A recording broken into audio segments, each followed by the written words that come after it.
Hi, Dr. Johnson here. It's great to have you back as we continue our study in the transformative power of virtue.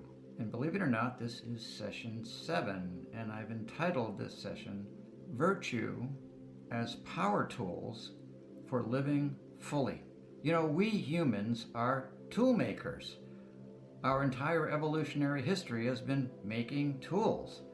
Just think of where we'd be without hammers or chisels or nails and all of these things, which are, of course, all tools. And if you want a collection of tools, just look around your kitchen. There's plenty of tools in your kitchen.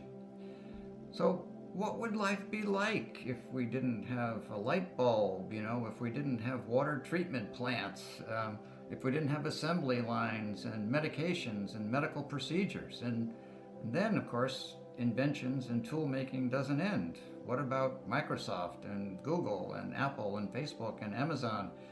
I don't know if you can think about that, but they really are all tools which help us make our life better as long as we're virtue driven. Because left to our own devices, we humans can kind of go off the track. But the point of all this is, have you ever thought of virtues as tools, sort of power tools, so that we could live a better life? For example, can you think of charity or perseverance as tools? How about inspiration or acceptance or adaptability or peace, wisdom or gratitude? These are all spiritual tools. Virtues are our life animators. Virtues are the ever-available power tools to help us, catch this, to divinize our challenges, our sorrows, and the disappointments in our life. Without virtues, all of these disappointments and sorrows and challenges would be of much more pain and would give us much more pain and suffering than they otherwise would. And then we can think about our country, and we have things called civic virtues. Think about the civic virtues of respect and humility and adaptability and wisdom and empathy and patience. What would we be without these virtues? Well, our founding fathers were very clear about this. They said, without virtues, our fragile experiment in government called democracy will fail. I hope that never comes true. But without virtue, this case civic virtue, our democracy is not going to work. And then there are the moral virtues, things like mercy and peace and charity and empathy and patience and kindness. Think about the Good Samaritan. Do you think that he was showing virtue? Of course. And think about all the charitable organizations, the nonprofit organizations that are doing all the good, the truth, beauty, and goodness out there in the culture. Do you think they operate on virtues?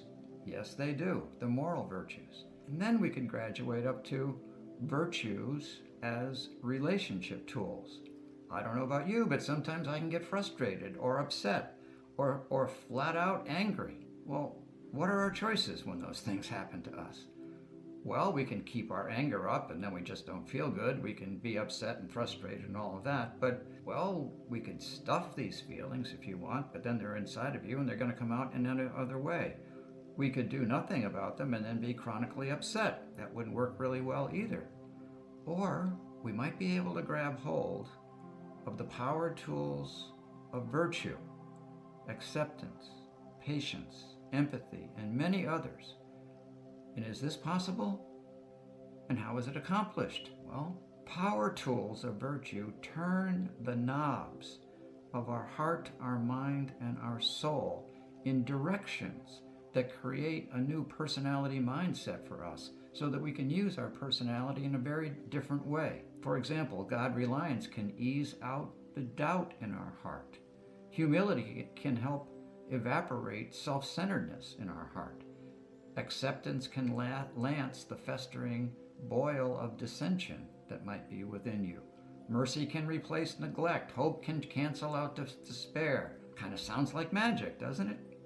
Well, in some ways it is. It's spiritual magic. And then we could take virtue even farther onto what is sometimes called the numinous or the transcendent plane.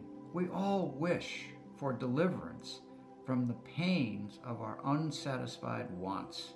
We have a lot of wants. Have you noticed that? We want to get release from our overpowering fears and our disturbing dejections that can haunt our souls. The power tools of virtue can propel you to seek forgiveness for your transgressions, to escape the shame of what you have done and not done, to help you find peace and perseverance in places where you're just stuck, to help truth will quell your perpetually nagging inner turmoil. But we cannot operate the tools, the spiritual tools of virtue by ourselves. No, we need the hands of God. Whereas I can use a hammer or a wrench or a laptop with my own hands, but God's power tools of virtue require to have God's hands on that tool as well. The power tools of hope, for example, only works when both God's hand and my hand of intentionality are on it. My human power alone is insufficient. So I must intentionally ask God to turn the wheels, so to speak, of the virtues that have been implanted within me. I didn't create these virtues. They were implanted. They are implanted in me, and they're implanted in you. But we must invite God's participation in the turning of the screw, so to speak, with the power tools. And what is our request? Prayer. I turn to prayer as my power line to power tools of God, God's grace, the animating power of virtue, the power of God's hand on mine. And the prayer invitation opens up then the flow of grace, which provides the energy for the power tools to work. God's power of virtue may not be able to move mountains moving right away, but my prayer unquestionably can and does move the sometimes mountain of my heart. God's power tools of virtue move me in ways I didn't even know I need moving.